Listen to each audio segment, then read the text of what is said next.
thank you so much for the executive committee to the ASRS to this honor invitation. Thanks to me, I'm going to present my topic. Can go on, 24, please.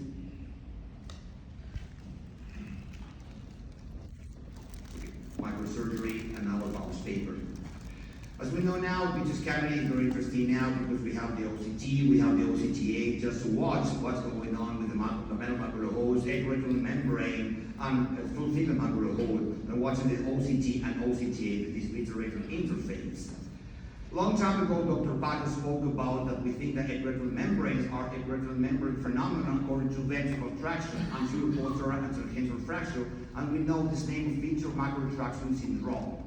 This vítreo-macular retraction syndrome was published in Dr. paper 1995. Maybe 20% of the population is asymptomatic, but this can be have a simultaneous resolution, progression to full thickness macular hole, and progression to macular retraction. We published in 2016 our paper with Pacor's group of this anatomic and functional outcome on symptomatic idiopathic vitreoretinal macular retraction, and we saw the same result. Maybe 20% have good resolution, 7% have bad resolution to a macular hole, and it was published in Retina in 2016. Now we go to surgery, and we know we have a 23 gauge, 25 gauge, 27 gauge, and we have some advantages about benefits, risk, and post-op impacts regarding just response or visual acuity improved in 89% in epiretinal membranes. Now surgery gives us in analogic or digital surgery, we can now have the coma vitrectomy. In Argentina we use a mix of triple blue and brilliant blue G. We don't have ICT, so we can mix the colorants and we can know. You can see here in the upper right how nicely we see the membrane, the epiretinal membrane, and also we can take out the ILM at the same time. And obviously we do the stone staining technique just to be safe that we are taking all the ILM membrane, so that's to less the recurrence. And you can see very nicely how the tangential traction over the macula in the 35 years old patients. Now we have the state-of-the-art ingenuity technology. We can have magnification, illumination, and we can see that with this kind of tools how nicely we can build the membrane over the staining, the ILM, over the staining with brilliant blue and triple blue, and how nicely we can see with wide field non-contact lens in this 25K vitrectomy. Dr. Goveto published in 2017 these very nice biomarkers that we can see the OCT, watching and thinking about what's going on with the visual acuity in the post-op, looking not only anatomical but also functional results, and we spoke there. Regarding macular hole, it's a more complex situation. We know that the size in the pre-op is very, very important, and the visual acuity at baseline is very, very important. In our technique, we do a combined surgery with cataract and IOL implantation, removal of posterior hyalur, and air fluid exchange, trying to do the maculorhexis, the decrease with dry air fluid exchange and gas tamponade. It was published, we have to remember, in 1997, Dr. Ecker from Germany was the first that called the rhexis of ALM, trying to understand what's going on with the ALM in the tangential fracture, and this is the paper he published in Internal Ophthalmology in 1997.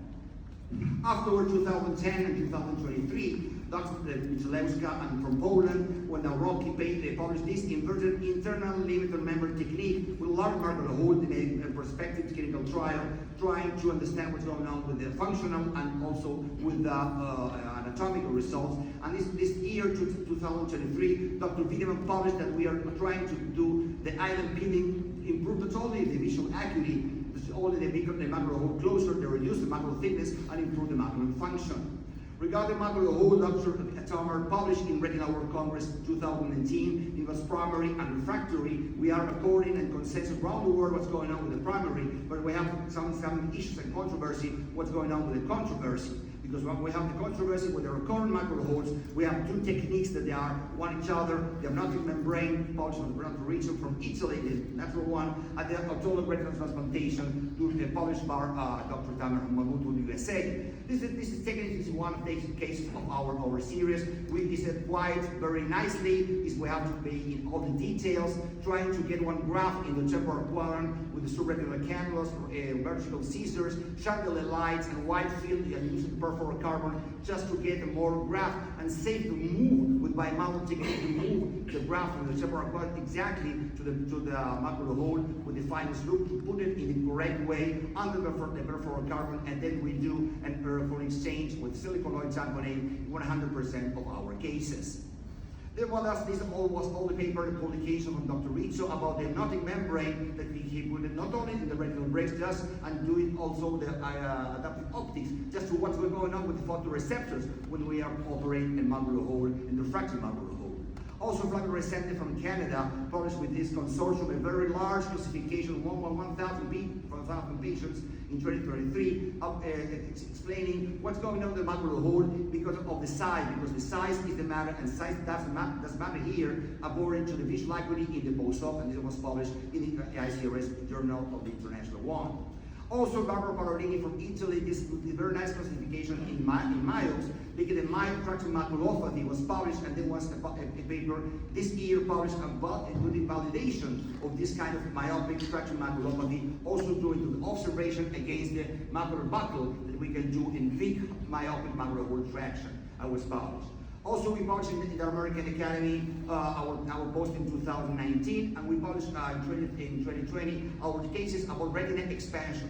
With retina expansion, is to put some tissue over under the retina to open some bubbles and to do the expansion of the retina.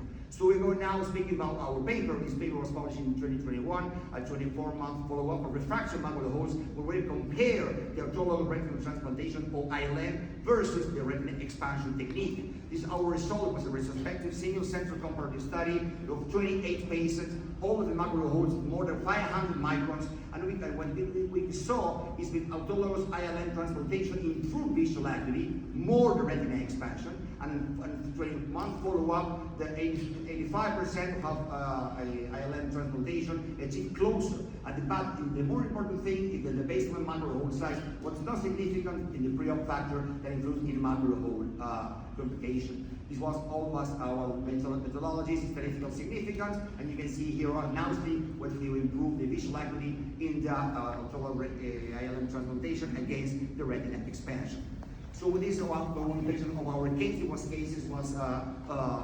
failure, and you can see how nicely we are peeling the membrane, the ILM membrane, and we put the membrane inside the macular hole. It was the second case of the patient, so we go to operation again, and we can nicely, the ILM was peeled before, so we have to take one of ILM peeling there over there to put it in the macular area with the manual technique, using in this case the direct illumination, and to put ILM membrane over there and inside the macular hole just to get as a scaffold to close and the refractive macular hole, and we published the paper with good results. So this is what the OCT before, 12 months with 2400. This was there 30 days before, and this was our result with good visual acuity with our ILM. One case of the paper was published. So finally, in macular surgery conclusion, remember what's going on with the biomarkers in the OCT before, Dr. Corcoveto, but we have to speak not only of visual acuity, we need the visual acuity, we have to speak in microperimetry also, and we have to find and to achieve what's going on there with multifocal ERG. Just to speak about Dr. Campi for Germany, spoke about the visual function, not only visual acuity, because visual function spoke about functionality and macular morphology in this multimodal area for our patient, also with adaptive optics. Thank you so much for your attention. Thank you again.